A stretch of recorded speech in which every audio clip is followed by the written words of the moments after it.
I've got the top 5 sporting events that you cannot miss in the first 6 months of 2020. Also, an NFL story and statistic that you're absolutely not going to believe. You're going to want to listen to that one. And can anyone explain to me why we have so many small bowl games with directional schools that we've never heard of and 6,000 people showing up and nobody watching?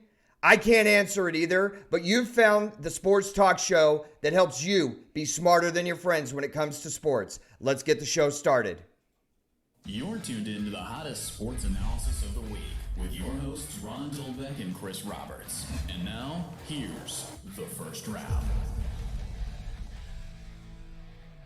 Oh, you're live here on a Thursday. All the big bowl games pretty much have been played except the national championship. There's some of those little directional schools that are still dancing around, except Tennessee. Tennessee's not really directional. They're playing tonight.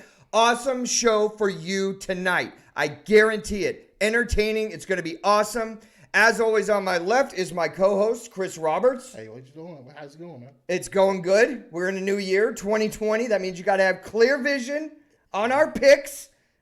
Yes, we made it though. Man. We made it to another year though. I know. I hear that so many times. What does that mean? We made it. We didn't die? What's the bar for we made it?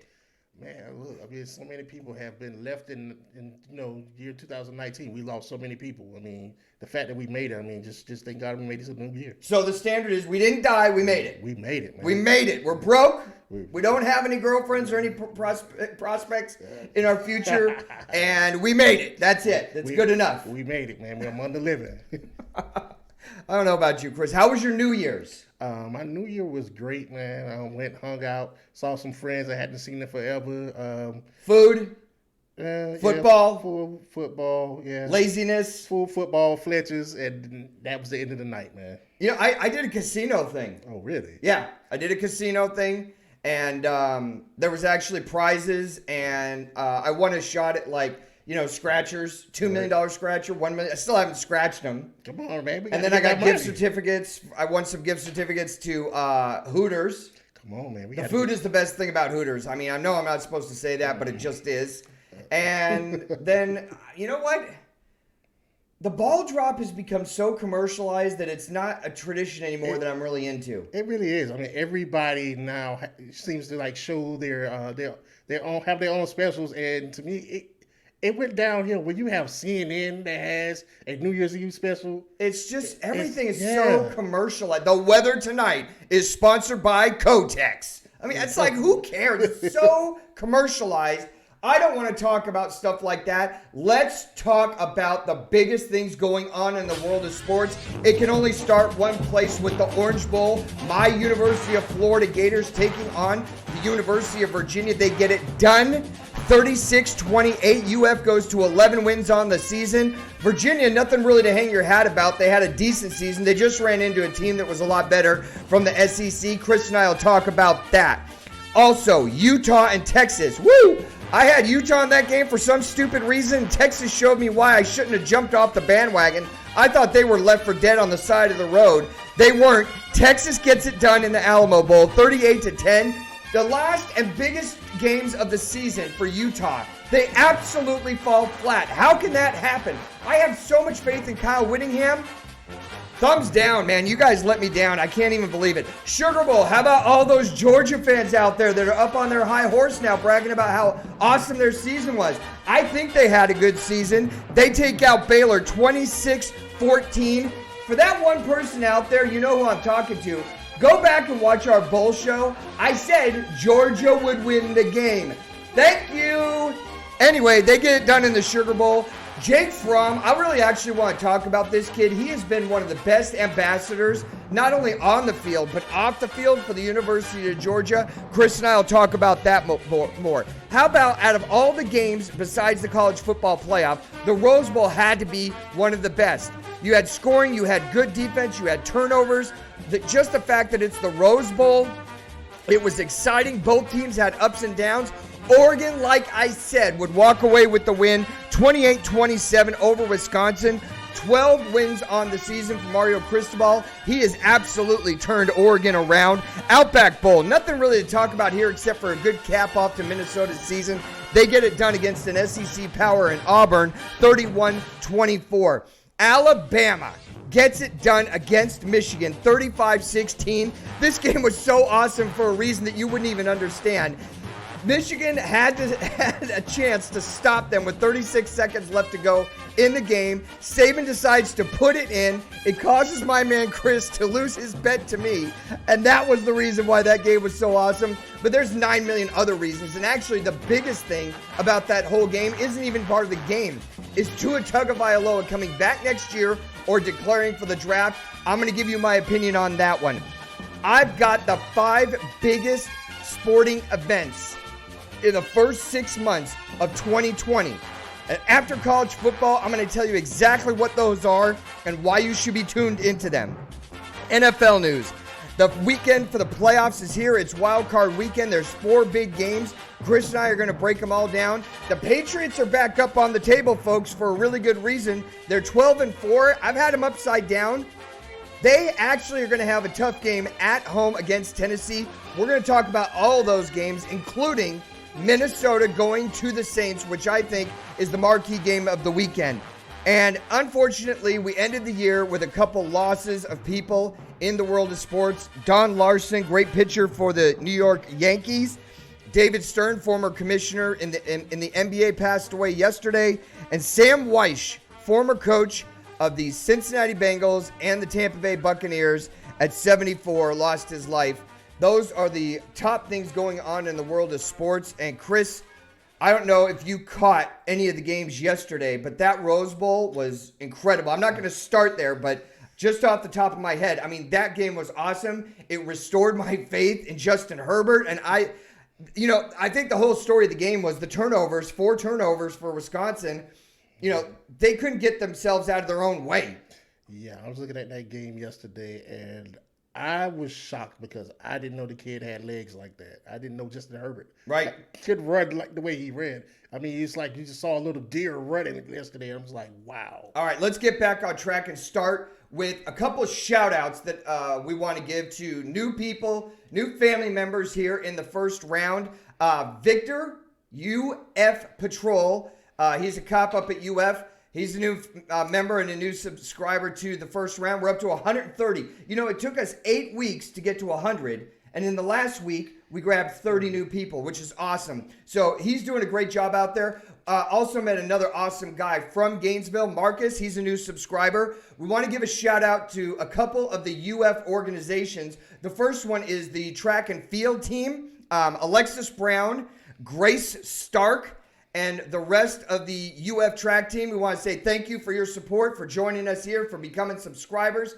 We appreciate it. We try and put something good in your ear twice a week for an hour. Hopefully you'll be entertained this week. Also, it just so happened that when we were up on campus the other day, we were talking to some of the police officers that were serving when no one was really up there, but they were just great guys. And they said, we gotta get going, guys. And I said, what are you guys doing? They go, oh yeah, the UF band is coming back. So we went over and started talking to some of the band members. For all the band members out there, the pride of the sunshine up at UF, we appreciate it. As a UF grad, I used to walk before the games with the band. It's one of the most exciting things to do, and it's one of the things that makes college football so awesome. Speaking of my University of Florida Gators, they go into the Orange Bowl and get it done, 36-28 over Virginia. I thought it was an absolutely incredible way to cap the season for the Gators. They finish up 11-2 on the season, and the offense, I think, is back. 549 yards on offense against what I would grade as a C-plus team in Virginia.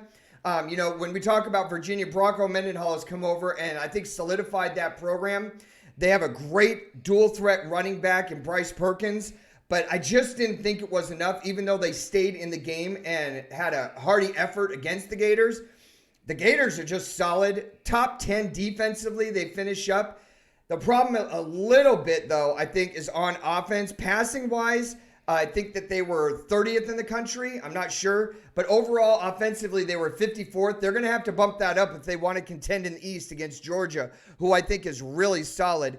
And the problem that I'm going to have with UF moving forward, even though this is a great year, it's like, okay, so what's next? We're on to what? Well, we're on to next year. We're on to building whatever UF is going to be in 2020. Here's the problem and the concern that I have is all the people that they're going to lose. You're going to lose P. Ryan. You're going to lose Tyree, Cleveland, Jefferson, Hammond. Those are all wide receivers. Freddie Swain is going to be gone.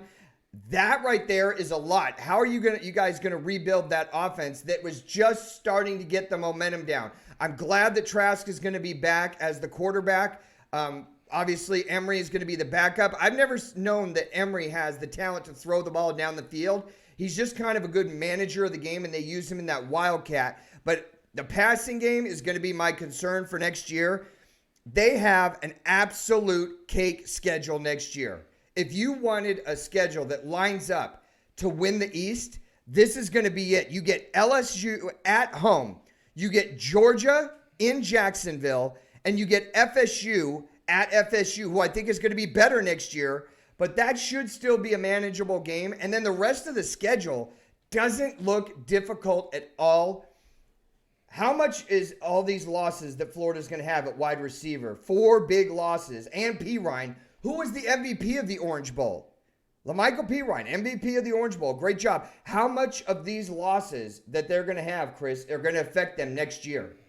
I think it's going to have an effect on them. But then again, it just depends because now we've been seeing a trend of, some of the juniors and whatnot to start in the state. So it just depends on what these guys decide to do. I mean, they may see that this is a building block and this is something that we can actually come back and win a national championship next year. So it just depends. If they come back, I mean, Florida's probably going to be favored in the East. Well, all those guys that I talked about are going to be gone. P. Ryan's gone, Cleveland's gone, Jefferson, Hammond, and Freddie Swain. All wide receivers, they're all going to be gone next year. That's a huge void. So yes. Their number one wide receiver, or if you want to call it that, is going to be Pitt at tight end. At tight end, right. And, okay, so what are we doing at wide receiver? You started making momentum this year in a positive direction with the offense. Are you going to be able to keep it up? Because I believe the defense is going to be solid. Now I need to know that the offense is going to be there and we put the whole picture together. That's just a lot to replace. Well, it's a lot to replace, but then if you're Dan Mullen, you just have to go shift your offense to actually running the ball more. And, I mean, you just have to get these guys, get your strength training up to date for your offensive line and actually focus on running the ball and then play off of play action. And, I mean, that'll help out those wide receivers and Kyle Trask next year. Dan Mullen, 21-5 in his first 2 seasons at Florida. That's a good job. I think they're moving in the right direction. They're obviously going to be ranked in the top 10 at the end of the year rankings this year. I think that they I don't even know. I mean, I haven't done my eval on every single team in the top 25 or where they're going to land up, but they should be in the top 10, top 15 range starting out the season. And then you get LSU at home, and that's going to be the backbreaker right there. Right. And that's going to be the determining game. I mean, you win that one. They played, and again, this doesn't mean anything because you're going to have a completely different team next year, except Trask will be there. But, all these wide receivers are gone, but you play in the swamp. Joe Burrow is going to be gone. Their number 2 wide receiver from LSU is going to be gone. You got to think that some of their defensive linemen, 2 of their defensive linemen will be gone. That's going to be the game to get the momentum going for Florida at the beginning of the year in 2020. Well, yes, I mean, but you still have players like I think Jacob Copeland should still be there. So I mean, you still have a couple of veterans that'll still be there in the wide receiver position that could help take some of the pressure off of Pitts and off of Trask and help with the running game. So they still have players there, and just like the old saying, as Florida, as a Florida team, a team out of Florida, we don't we reload. So basically, Florida's probably reloading in that position, and I think they'll be fine next year. I hope that's the case because they're building momentum in the right direction. Let's go to the Alamo Bowl. Utah 11-3 against Texas. Texas basically just took them to the woodshed, 38-10. Let's start with Texas and Sam Ehlinger and what Texas did. 231 yards rushing against the number 1 rushing defense in the country. I never even saw this coming. I thought that it would be a scramble for Texas just to be able to keep it close, and it wasn't. Utah is just, I'll get into Utah in a minute, but this has got to be the bright shining star for Texas, not to have a pun, on their season, is ending up with this bowl game win against a team that was in the top 10 or close to it all season long and couldn't close the door. Well, I mean, it just lets you know what Texas could have been or what they could have done. Where did this defense come from? Again, I mean, look, you have to look. They had a major shakeup getting rid of the defensive coordinator. So the fact that they have somebody in that's capable of coaching these guys up to actually play decent defense, it just goes to show you that Tom Herman, he did a good job of actually getting rid of some of those areas of problem. Yeah, they're going to bring in Mike Urich as their offensive coordinator, and Chris Ash is going to be their new defensive coordinator moving forward. They bring him over from Rutgers. I don't know if that's going to, be a stopgap measure or something solid to build on for next season, but I never saw this coming. I mean, there's no way you would have said, well, Texas is going to come in after being abysmal all season on defense and shut down a Utah team that should have been motivated. It's like you got whitewashed in the Pac-12 championship game by Oregon, who was a great team, but that should have been a lot closer than it even was. And they were just dead walking through that game. You thought they would have been ready to go out as seniors on this game, and they just came in and weren't ready, weren't motivated. In fact, head coach for Utah, Kyle Whittingham, said, we got out-coached, we got outplayed. That tells me that they weren't ready. I don't know why not. They're going to lose 9 seniors off their offense and defense, 6 on defense and 3 on offense next year. And this was it. This was a chance to go out, possibly be ranked in the top 8. And the last 2 games, the biggest games of the year, they just absolutely don't show up. Yeah, and that just goes to, I'm not going to say they're being outcoached. It just goes to lack of motivation on the player side. I mean, because I'm pretty sure, Kyle Whittingham, he's doing his best to coach these guys up. I mean, you look at their running attack this year, one of the best in the nation. You look at their defense, one of the best in the nation. So it just goes to show that these guys just wasn't motivated for that game, and I can't necessarily put all the blame on the coach. So who do you put it on? I mean, the kids have to be self-motivating to some point. Right. But the biggest 2 games of the year, in the Pac-12 championship and in your bowl game, you absolutely laid a colossal egg. I'm so sad for them. I'm happy for Texas. I got off the Texas bandwagon about a month ago, but I'm happy that they finished up the way that they did. They're going to have 15 starters returning next year, including Sam Ehlinger, and they've got to be ready. They absolutely have got to fix that defense, or they're just going to get steamrolled again. I don't care if Oklahoma's losing Jalen Hurts.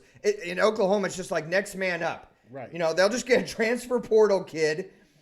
Joe Burrow transfer portal in, and they'll win and have another Heisman contender. So they have got to get the defense fixed in the offseason, but solid win for Texas. Sugar Bowl for all the Georgia fans out there. How you guys doing in Twitterverse? They get it done 26-14 over Baylor. Not a bad season for Baylor when you think about 3 years ago. They had, 1 or 2 wins when Matt Rule took over. They go to 11-3 on the season. Georgia finishes up strong, not only recruiting at the end of the year right now, but in the bowl game, 12-2, awesome, solid season. The future is bright in Athens for the Georgia fans. 370 yards in offense. I'm a little concerned about that. The real story for Georgia was George Pickens, the wide receiver. 12 receptions, 175 yards, and 1 touchdown. He absolutely went berserk. Jake Fromm, we talked about in the Bowl Bonanza show, that I said he is an effective quarterback, not an explosive quarterback, and that's exactly what we got in the Sugar Bowl. 20 for 30, 250 yards, no interceptions, and 2 touchdowns. I want to camp on Jake Fromm for a minute because he's one of the best quarterbacks in the country that flies way under the radar. We never hear people talking about Jake Fromm as far as a Heisman contender. I mean, that just isn't happening. But because I think that Kirby is a little gun-shy on offense, lacking creativity on offense, I don't know what it is with Georgia that we don't hear about all the spectacular numbers and the things that pop out that, like Joe Burrow was putting up this season and some of the things that are more obvious on offense.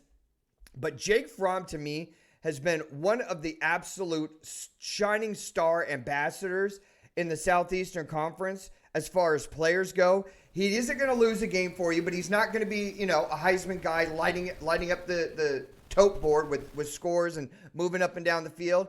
But he's equally as great a player on the field as he is an ambassador for the University of Georgia off the field. The other thing about this game is they had 12 regular players that were out, and they still get it done against what I thought was a determined Baylor team. Yes. When it comes down to Jake Fromm to me is one of the better quarterbacks when he has weapons. If you go back a couple of seasons ago, what Jake Fromm had, wide receivers had Isaac Nada as a tight end to run up the seam and catch some of those balls. Jake Fromm showed you exactly what he can do. He can actually put up points if he has the weapons. Unfortunately for Jake Fromm and Georgia, they have not really helped him by getting those outside weapons that he really needed to actually spread that offense out.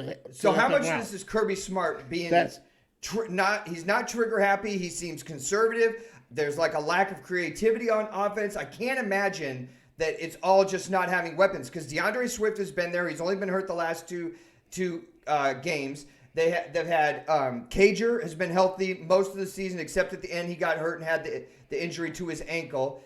Pickens has been there. I don't think it's a matter of talent. I just think that they've got to get more creative on offense and not just rely on the offensive line and their running back. Go down the field more. Well, it reminds me of Alabama. I mean, Kirby comes from that Nick Saban tree where they focus on running the ball, playing control, controlling, controlling the clock, basically controlling the game. And so the fact that he is from that mold, he's gonna want to run the ball and control the game that way. In a sense, it kind of hampers, Jake Fromm when it's time to actually air that ball out. And so that in itself is an issue, is as to why you don't see, Georgia actually opening up the playbook. So we would agree that Swift's going to the NFL, absolutely. Yeah. The next big question is Jake Fromm going to stay in Athens next year, or is he going to the NFL? If he decides to go to the NFL, Stetson Bennett is the backup who has had absolutely spit for repetition so far. He's supposed to be a talented guy, but I don't know because I haven't seen him, and neither is the rest of college football. Georgia has a bright future. I talked about that in the open. Here's the thing. Next year, they open up with Virginia at Atlanta, which is essentially going to be a home game for them. But then it gets real busy real quick because on September 19th, they got to go to Tuscaloosa and play Alabama. So that's going to be a fast start for their season. I think that all the lights are shining on them, though, and they're going to have a solid team next year. And I think it's going to be between them and Florida in Jacksonville to who wins the East. Right. I feel the same way. Yeah. Let's go to the Rose Bowl. Put a pin on the Sugar Bowl, which was not an entertaining game, but the Rose Bowl just shined out this year like never before. Oregon gets it done against Wisconsin, 28-27. I had Oregon plus the 3.5. They covered for me, and I think the two things in the story about this game, let me talk about this. One of the stories in the game is Justin Herbert running for three touchdowns, and the other one is the turnovers for the 4 turnovers for Wisconsin. But before the game, the parade, did you see the Rose Bowl court of the girls that they had, like the Queen and her court? Nah, I missed the parade, man. Oh, well, you missed it because it was a pretty stout looking court. They were pretty awesome. I mean, anytime you get football parades and women in heels, I mean, I'm tuned in. You got the Nielsen ratings are going to go up for me.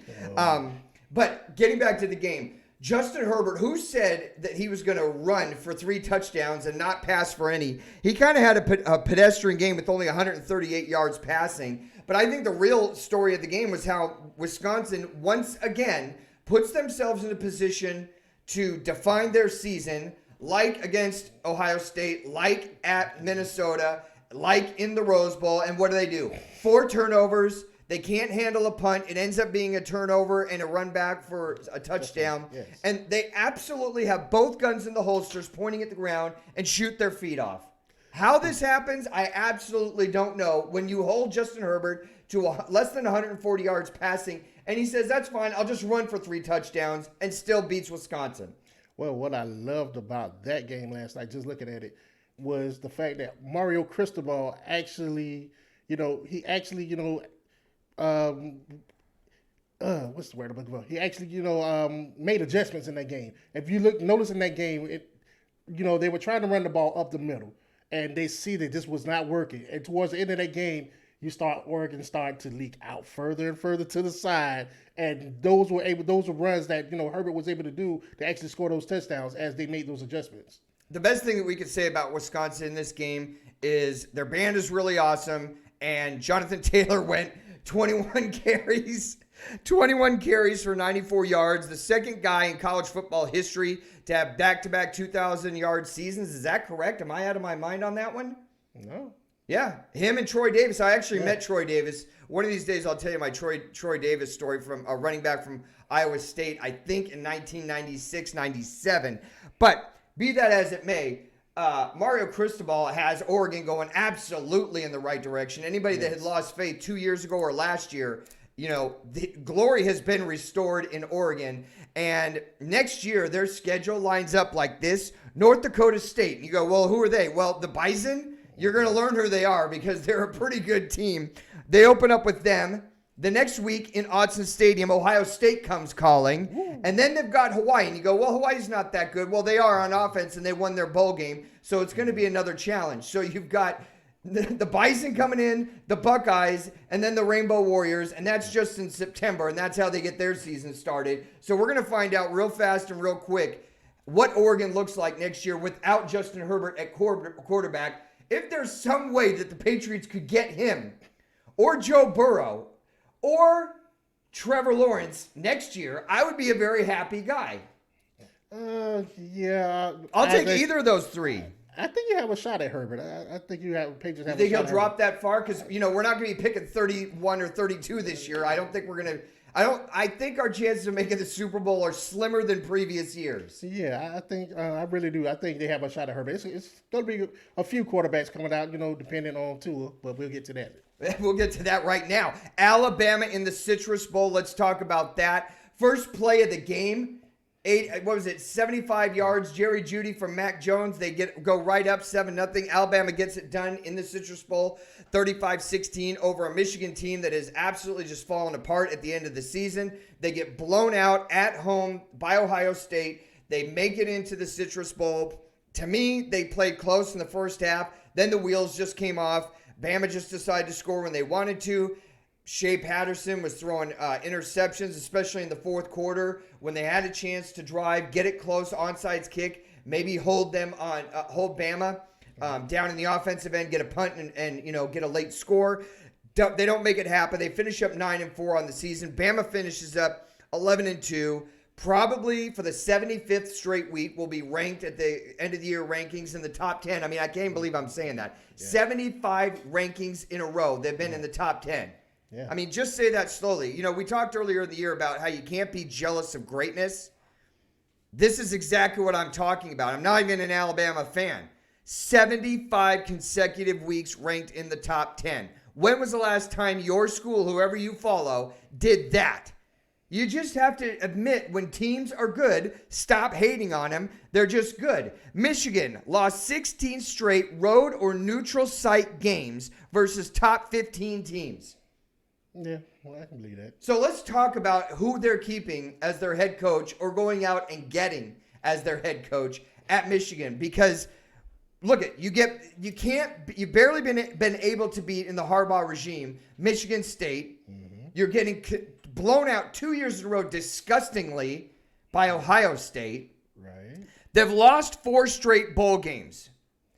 Jim Harbaugh is making $7.5 million base. That's just his base pay per year. And for what? 9-4, you can't beat Ohio State. You haven't consistently beaten your in-state rival Michigan State. You've lost 4 bowl games. You've lost 16 straight games that are road or neutral site games to top 15 teams. Where are we going here with this train? If you're an alumnus and you're helping pay that almost $10 million a year to Jim Harbaugh, is it time for the pink slip to come out, or are you keeping him for next season? Well, it just depends, man. I wonder what the alumni is thinking. I mean, I wonder if they sending emails to Stephen Ross. Hey, it's time to go ahead and cut that check and get rid of Harbaugh. I don't know. It just depends. Well, it's the same old question. If you get rid of Harbaugh, who are you going after? Who's out there that you're going to replace him with? Otherwise, you're stuck with $10 million and I think committed to mediocrity. You don't pay Jim Harbaugh, an alumnus, a guy with NFL experience, a guy who's turned around San Diego College, Stanford, the 49ers, $10 million a year for 9-4, 0-4 in bowl wins, can't beat Ohio State, and you're giving him $10 million a year. I think they're in a really bad position. It kind of reminded me of Florida State, who's starting to salvage and clean up the mess that they had this year. But I think it's even worse at Michigan because if you keep him, you're going to Ohio State next year. Yeah. How's that working out? Here's their schedule. Michigan, they've got at Washington, at Ohio State, at Michigan, at Minnesota, and Penn State comes to the Big House on October 23rd. Those are all 4 potential losses. On the road to UW, to Washington, who might be rebuilding, but that's their opener. Then you get at Ohio State, at Minnesota, and Penn State comes to the Big House. There's 3 or 4 losses right there. So what am I looking at? Another trip to Florida on New Year's Day, a possible another loss, a possible another blowout to Ohio State on the road, who's completely rebuilding. Justin Fields will be back. Half their wide receivers will be back. Their whole offensive line will be back. Who are you going to go get? If you keep him, that's what you're signing up for. If you fire him, you got to buy him out. And then who's out there that you're going to get? There's about it I can really think of. You just have to go with Harbaugh and see if he could find a way to get this thing rolling. Unfortunately, talk sense to me, Chris. How are you going to get it rolling when you've had 4 or 5 years now with Harbaugh and it's not rolling yet? These are all his kids. He's been going to Rome. He's been doing the TikTok videos and all that, promotional stuff. The facts of the matter are you can't beat Ohio State. You're 0-4 in bowl games. You're getting paid a lot of money, and I don't see the bright light at the end of the tunnel. I mean, you have to go back. Where's the turn it around? You have to go back and look at whatever the deficiencies are. You have to sit down and with Harbaugh, hey, look, these are some of the changes you got to make. They're not going to turn it around at quarterback next year. If I'm the booster, right? If I'm a booster and I'm the big guy, hey, I'm sitting down with Harbaugh. Hey, this is where we have issues at. You need to show improve in these areas. If not, we're not. That's it. Game over. I don't know. I mean, I wouldn't want to be in the position of AD at Michigan right now because it's a really terrible position because it's like neither option is good at all. Right. Keeping Harbaugh, I don't see a path to victory here. You're not restoring glory. You can't even beat Ohio State. Half the time you can't beat Michigan State. You can't win a bowl game, and we're paying you a lot of money. If we get rid of him, who's out there? That's the $1 million. You're not going to get Urban Meyer to go to Michigan. That's not happening. Of course not. Okay, so then we're down to the same old list of the Kyle Whittinghams. I mean, who else is going to be out there? You're going to throw a bunch of money at Brett Venables. He's not going to leave Clemson to go fix Michigan's mess. Right. I mean, I just don't even know who's out there. So there's nobody out there, and then you got to stick with mud. Yeah, and if you're a Michigan fan, how ticked are you tonight? I mean, my BP is starting to go up right now just talking about it, and I don't even care about Michigan, frankly. Well, yeah, I mean, I would be ticked, too. I mean, you're looking at Michigan and looking at the history. Since Harbaugh has been there, they've been through multiple offensive coordinators. That, in a sense, is a problem within itself, especially within recruiting. I mean, when you're trying to say you want to have a quarterback that wants to play a pro-style offense, but then you bring in a offensive coordinator who runs a spread offense. That doesn't necessarily mesh up. I mean, you bring in Shea Patterson thinking he could actually quarterback this spread offense. That never worked. And it never worked at all. It never worked with Shea Patterson. Exactly. The best thing they have going for them is Charbonneau at running back and the backup that they have and their tight end. They had Tariq Black, Donovan Peoples, Donovan Peoples, Jones. They had wide receivers that they should have developed that are they're NFL ready guys. Right. They had talent there. Shea Patterson never worked. They never had cohesion on their offense. For crying out loud, they almost lost to Army twice, including this year. It's not working. I can't have any expectation that I'm going to have different results next year. It's stupid. I mean, I'm so done with this. Like, you're at a major organization. You're getting paid major money. That means the expectation is major. You're not hitting the expectation. And the bad thing for Michigan is there's nobody out on the sidewalk right now that has their thumb out looking for a ride as a coach. That's the sucky position. We want to thank all of our new subscribers out there. You can reach us here at The First Round and on Twitter.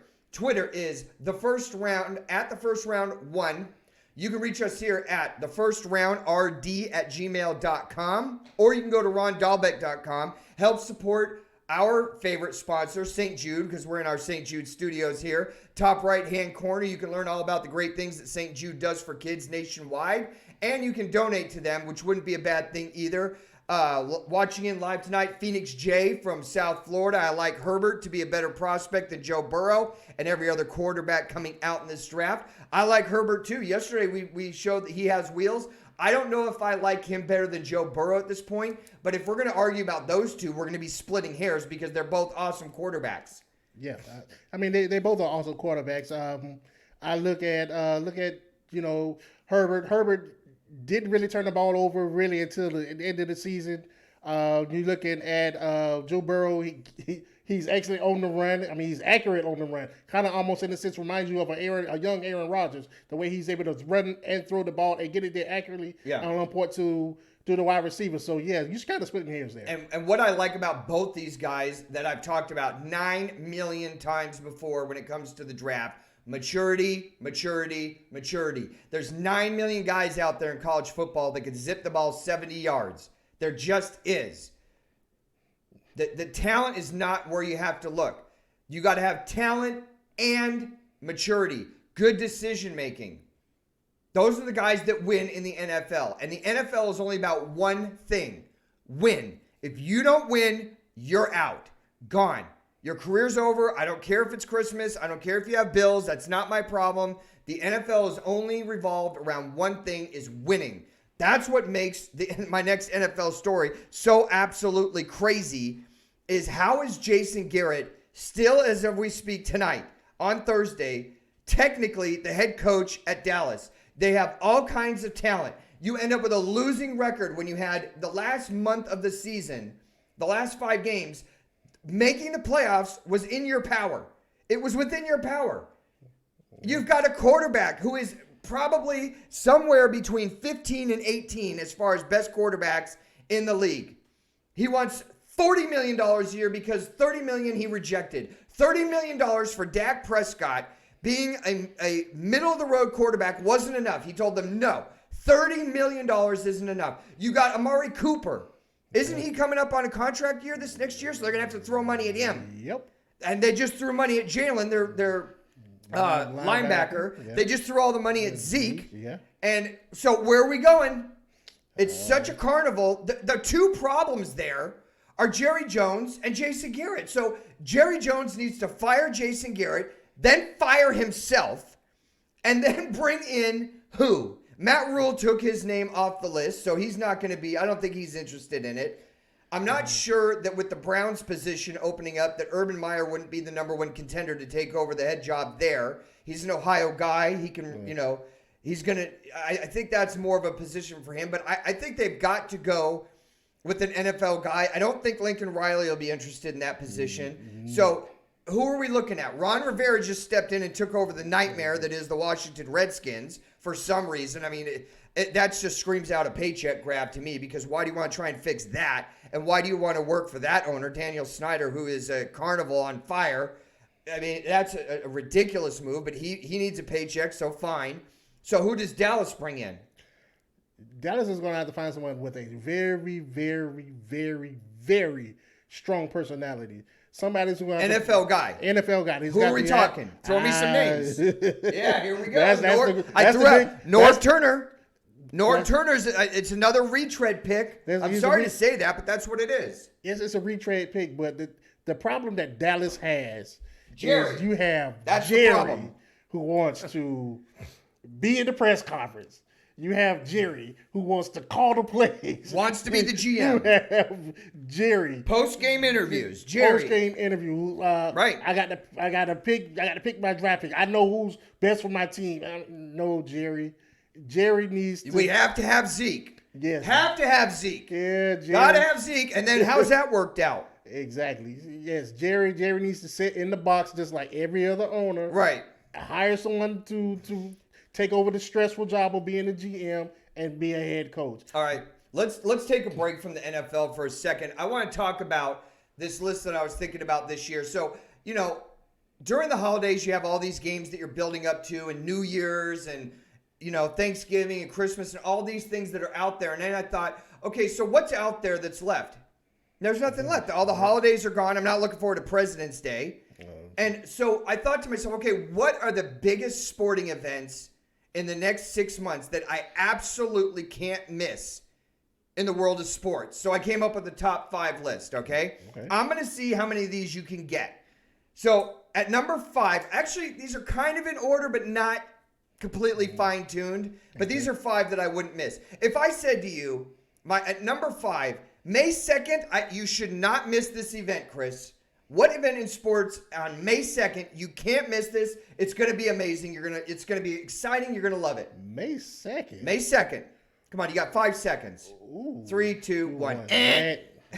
Kentucky Derby. Oh.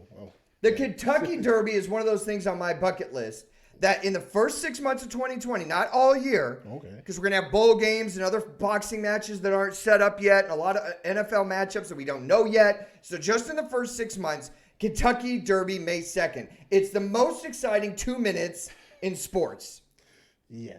And you can get tickets for $65 unless you want a 2-day all-inclusive package, which is $8.99. Hey, see, this guy already knows the prices, man. I looked up the prices because I'm thinking, I want to go. He's already there. I might be going there this year. So, so number 5, Kentucky Derby. It's awesome. I mean, and so many of these events fall into this category that I'll. You don't know the horses. You have no idea what they've done. Nobody watches horse racing. And, people tune in. They're like, oh, yeah, number 9, Gallop's Trail. He's going to win. I got this. I know what I'm talking about. And you get caught up into it. My dad does this every year. He does not know anything about horse racing. And we'll call up and talk about like we know everything. Yeah. Like we're horse racing fans. And, oh, yeah, this horse has got it. How do I know? Yeah, Ron, see, I can actually see you at a Kentucky Derby with like a nice cream suit. Yep. With nice kicks. Yep. Yeah, got maybe a fedora with a big feather. You got fedora with your cigar. I gotta have the cigar. I can see you there. Tell you that. I can see you there.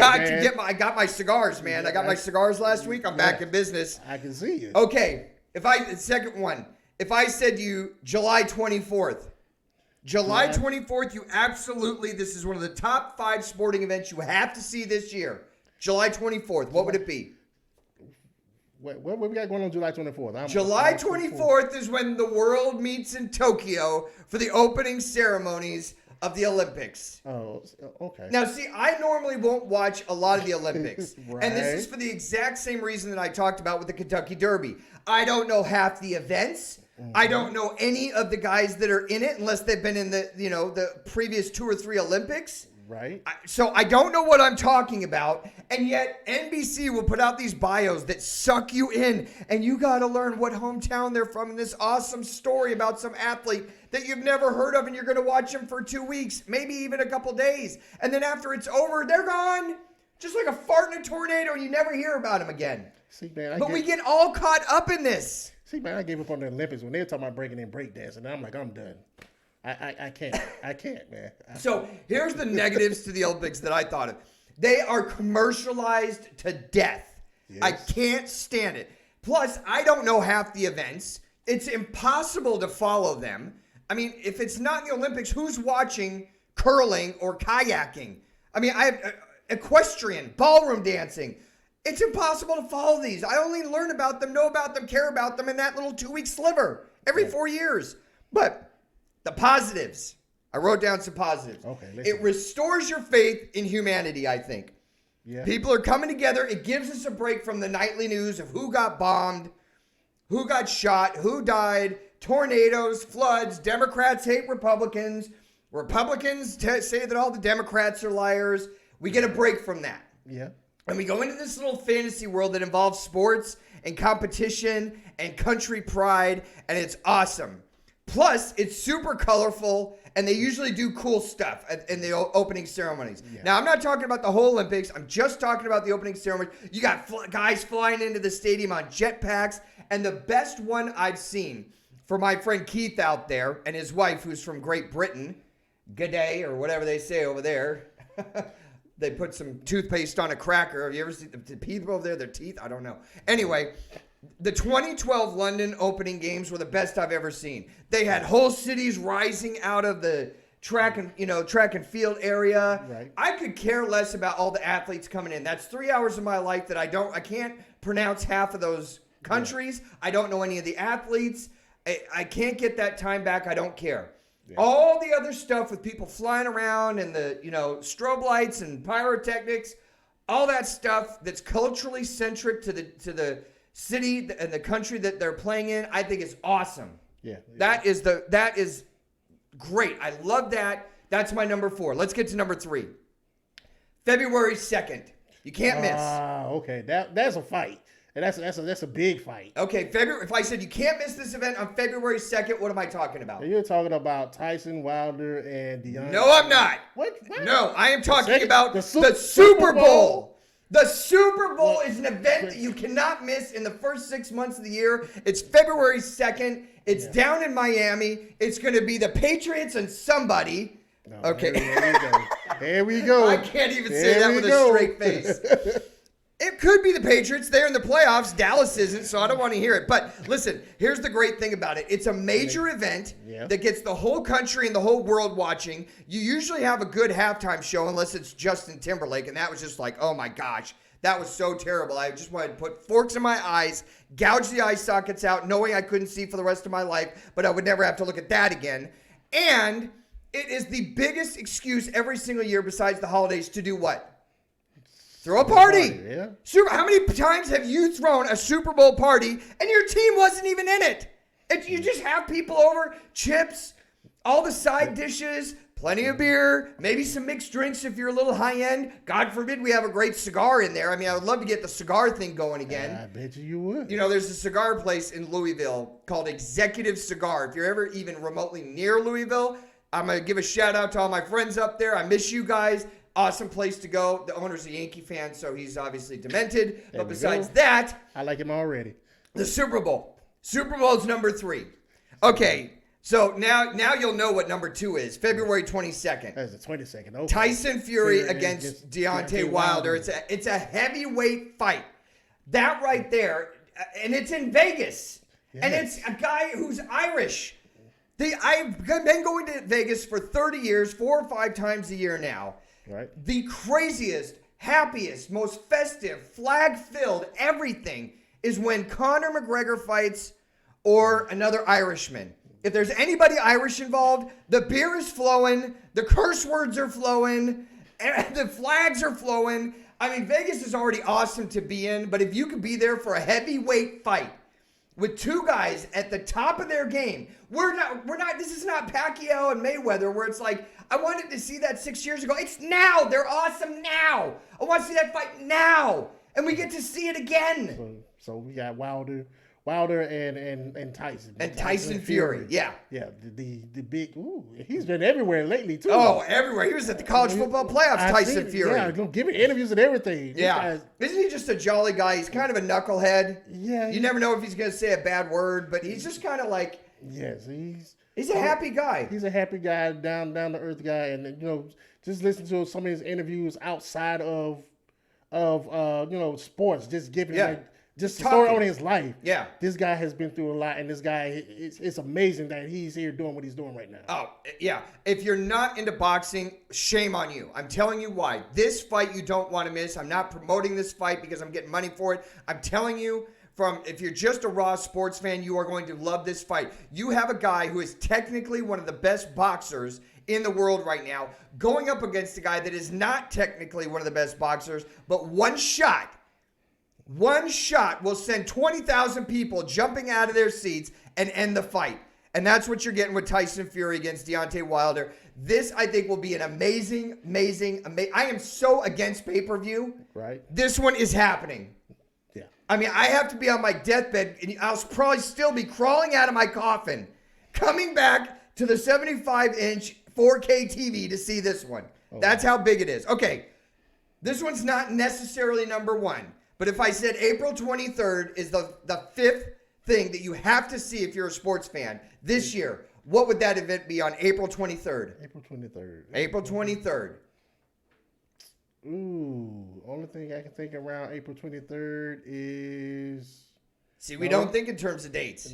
Let's see. How about the NFL draft? Well, yeah. The NFL draft. So, if you're going to give props, and we don't a lot of times to Roger Goodell, but if we're going to, it's going to be what they've done in the past 10 years with the draft, opening it up outside of New York to different cities. When you go to Philadelphia, and when they go to Tennessee last year was awesome. I mean, I've been to Tennessee. Martin's Ribs in Tennessee is one of the best places if you're into ribs. Tennessee, shout out to all our listeners there tonight. Tennessee was awesome and incredible. This year it's going to be in Las Vegas. The NFL draft is going to be in Las Vegas. Do you know how off the chain this is going to be? You know why? No. The Raiders? Yeah. The Raiders aren't going to have anything to do with it. It's a time of rebirth. It's a time for all your teams that didn't make it to the Super Bowl and the playoffs do any good. This is where they start making the footsteps to turn their team around. Exactly. It's like a week-long party. It's a week-long party, but what way to have a week-long party than to have your franchise to actually market your franchise is moving there? Yeah, it's a great thing to market for the Raiders, but I just think NFL-wise, every sports fan can get into this. It's in Vegas. If you haven't been to Vegas, you have to go, but that's a whole nother show. I could spend an hour on that. Every team is involved. Yeah. It brings hope. Who's going to be number one? You got suspense. You got ratings. You got everything. Right. I mean, it's up there. Yeah, we're trying to figure out who's going to be the next Daniel Jones to get picked this year. Oh, God. I'm just saying. Oh, my gosh. How is Dave Gettleman still the GM for the Giants and they fire Pat Shermer? How is that working? Yeah. Both those clowns should have been out on their butt after the year that they had. I can't explain that. Other NFL news, Cleveland decides to part ways with GM John Dorsey. They say that this is mutual. Yeah, right. Hold on. Okay, we'll both leave. No, this is how it went. Goodbye. The two guys behind you in the security outfit. Yeah, goodbye, John. That's how that went. That wasn't a mutual anything. No. It was goodbye. No, I believe that was a good goodbye to it.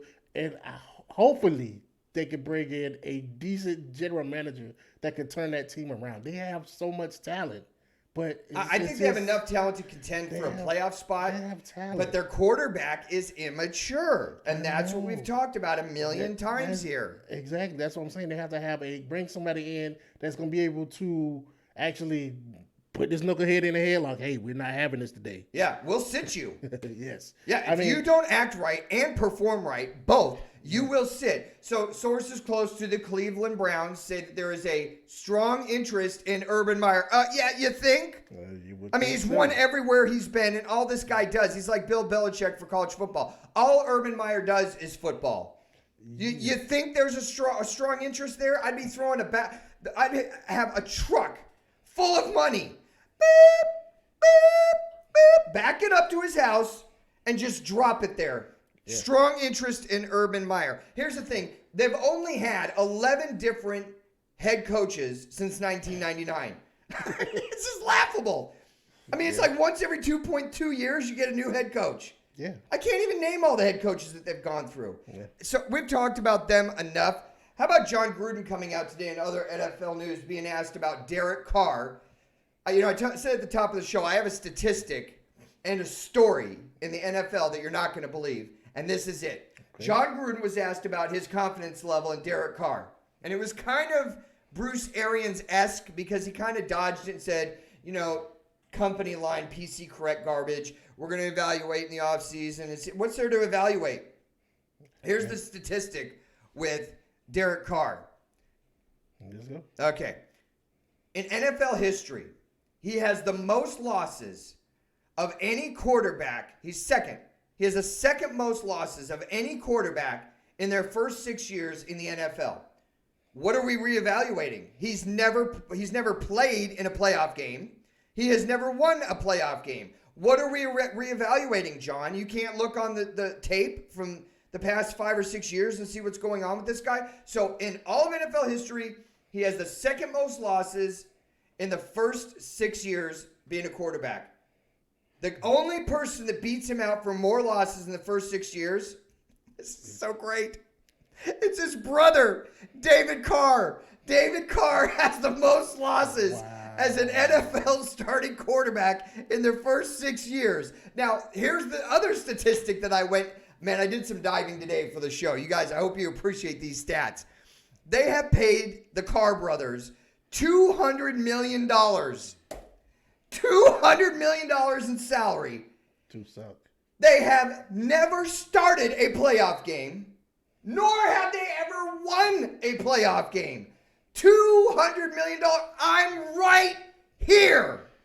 The first round RD at gmail.com. At the first round 1 on Twitter. I'm talking to all baseball and NFL agents. I am right here. If you need a GM, I am sitting right here. You are giving players $200 million for nothing. Not only have they not won a playoff game, which is the whole reason you put the cleats on a Sunday, they have never played in a football game. I'm going to blow my top, dog. You got to say something. Camera 2. Camera 2, man, because I'm losing it. So they paid $200 million for these kids to get out here, live their dream, but suck up a franchise, stink up a franchise. Have not achieved spit. So it's absolutely unbelievable to me. It begs the question, like, when we have our guy here, Chucky, as people call him, when he's talking to these quarterbacks going into the draft, and he's evaluating these quarterbacks, right? I'm pretty sure I do remember him talking to Mr. Carr himself. Did you see the writing on the wall? Exactly. What is it that he still sees in him to be the quarterback? What is it that he still sees? Because I have no idea. He had Amari. He's stats blind. Right. There's color blind. Right. He's stats blind. He can't look at the tape and go, this guy's terrible. I mean, between that. Last year I was beside my $125 million contract. You've never won a playoff game. Playoffs. Between that and the guy stays injured. $125 million. You've never been to a playoff game. What in the actual hell are you doing? And then you got to think about it too. A lot of times he wasn't even on the field. I can't. I'm going out of my mind. I'm probably like redder than this hat right now because it's not even my team. I can't believe it. Let's talk about the playoffs this week coming up. Playoffs. Buffalo going to Houston. Houston's given 2.5. I love Buffalo all day long. Who do you got? I'm gonna go with Houston. I like Deshaun Watson in this game. I do too, but I just think Buffalo's solid. I think they're playing way better. They've got a chip on their shoulder. I think Josh Allen is doing better. I might be totally wrong, but I'm going to take the 2.5 for 3 points. I'll take Buffalo. The big game, the second big game of the weekend, I think. Tennessee goes up to Gillette in December or January now. How is New England giving 5 points? I'm a New England fan. They were upside down for weeks with a good reason. How are they? I don't even know if they can score 5 points. How are they going to cover 5 points? This, to me, is a scary, scary pick. Yeah, it really is. I'm taking Tennessee plus the 5. It really is. And that's all I'm going to say. It's scary when you have Ryan Tannehill actually playing pretty decent. 2 years ago, Ryan Tannehill was making more than Brady. How is that possible? The world may never know. I'm never going to know that one. Okay, who are you taking in that game? That game, I'm taking Tennessee. You're taking Tennessee to win or the points? I'm taking Tennessee with the points. So New England might win. They might win. I think New England might win, but here's the thing. Everybody's writing off New England. Everybody outside of Boston hates New England and says it's over. Here's the thing. They have had nothing on offense. Sony Michel hasn't lived up to what we thought he would be. Rex Burkhead has been hurt. They've had 15,000 guys at the wide receiver position. The left side of their offensive line couldn't find their way out of a wet paper bag. They're terrible. And Brady's 42. In spite of all that, with the worst offense I've ever seen in New England, they're 12-4. 12-4. I don't even want to hear about they're in the AFC East anymore. The worst division in football is the AFC West. It's Kansas City and then a bunch of teams that just took half their talent out of a homeless shelter. The AFC West is the worst division in the AFC by far. It's not even that close. I mean, at least the AFC East has 2 teams that have double-digit wins. Yeah, I give you that. I can see that. I still think that there's a chance they could go. Just because it's Brady and Belichick, but frankly, the shadow is getting very long for me in New England. I'm starting to see the writing on the wall. They got to win 3 in a row, and they've never done that to go to the Super Bowl under Belichick. Well, and then they're going to have to win at KC, and all the myopic, Patriots fans are going to say, we won at KC last year. Yeah, with Gronk, with a healthy Edelman. That was a whole different thing. We got a mash unit at wide receiver. I don't see it happening. I'm taking Tennessee plus the 5 points. Let's get to what I think is the biggest game of the week. Minnesota goes on the road to New Orleans. New Orleans is laying 7.5. I'm taking Minnesota plus the 7.5. Who do you have? I'm taking Minnesota with the 7, and that's depending on the health of Dalvin Cook. If Dalvin Cook comes into the game healthy, I believe that gives them a shot to win. If Dalvin Cook's not healthy in that game, there's no way Minnesota pulling that out. Okay, I'm taking Minnesota in that one, plus the 7.5 points. Seattle at Philly. Seattle's laying 1.5. This is my ironclad lock of the weekend. I'm taking Seattle, lay the 1.5 points. I'm taking Seattle. I'm taking Seattle on the road to lay the 1.5. This is a lock. Ooh, I'm gonna take Seattle too. Not a big fan of the Eagles. They've been up and down and inconsistent this whole season. Yep. Yeah. So I think they pulled it out in the last 3 weeks of the season to win their division, which is the worst in football. Yeah. So winning your division in the NFC East doesn't mean anything to me. I mean, you have the Redskins there. You have the Giants, who are both tire fires. Then you have the Dallas Cowgirls, who can't get out of their own way, and they're just a carnival of insanity, as I've said all year long. Chris, what else is going on in the world of sports? My man. Well, what's going on? We got some energy on tonight's show. Yeah. Maybe it's just me. What else is going on? Got a lot of energy, but Brian, I got some questions for you, though. Okay. Here's my question to stump Ron tonight. Okay. My question is this.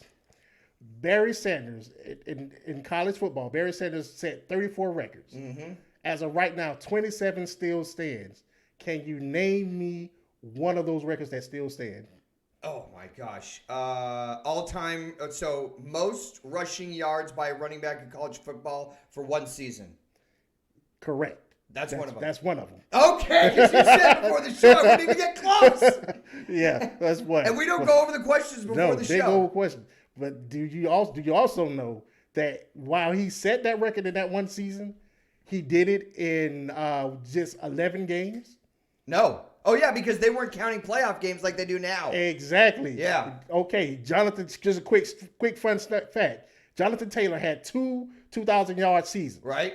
Okay, the most yards he had was 2,255 yards. Right. Guess where that stands as far as a record-wise? I don't know. He's probably behind Ron Dane. I know he's behind Barry Sanders because Barry 25. 25. 25th place. Wow. Exactly. That's crazy. That's crazy. Exactly. So if you count the bowl game, which in the Holiday Bowl, he set the record actually with over 2,800 yards. Barry Sanders. That's crazy. That's crazy. One season. What else is going on in the world of sports? What about the other story? And what's going on in the world of sports? We have Hard Knocks. As we know, the way the NFL has it set, so everybody has to get on Hard Knocks. And so I have another question for you. There's 5 teams that's eligible for the Hard Knocks. I know this one. Washington, the Jacksonville Jaguars, the Detroit Lions, the Phoenix Cardinals, and I can't remember the 5th one. Pittsburgh Steelers. That's right. So out of all those, I looked at it and I was like, trash, not interested, garbage. And I went, I don't want to watch any of them. If I had to pick one of them, I'd probably be Detroit because they have to rebuild somehow. Matt Patricia hasn't turned it around. And why are they giving Matt Stafford, $145 million? Again, how many playoff games has he won? Exactly. I don't know. I would be interested in that as if I had to pick one of them. I don't know, maybe Pittsburgh, but it seems like Pittsburgh's had a lot of bios in the last couple years about that. That music can mean only one thing. It's time to thank our support staff and you for watching. Tell your friends about the first round. Help us grow to epic proportions. We appreciate and love all the people that joined us as subscribers. If you like the first round, hit the subscription button, hit the bell and the notification. We're here every single Wednesday normally and Sunday. The man on the board, Ray Boom Boom Mancini. My man on the left, co-host Chris Roberts, El Presidente. Jet 40 for all of us here in the first round. St. Jude Studios, thank you for joining us. We'll be right back here Sunday morning with another entertaining, stat-filled, colorful 4K show for you. And until then, take care, everybody. We'll see you Sunday morning.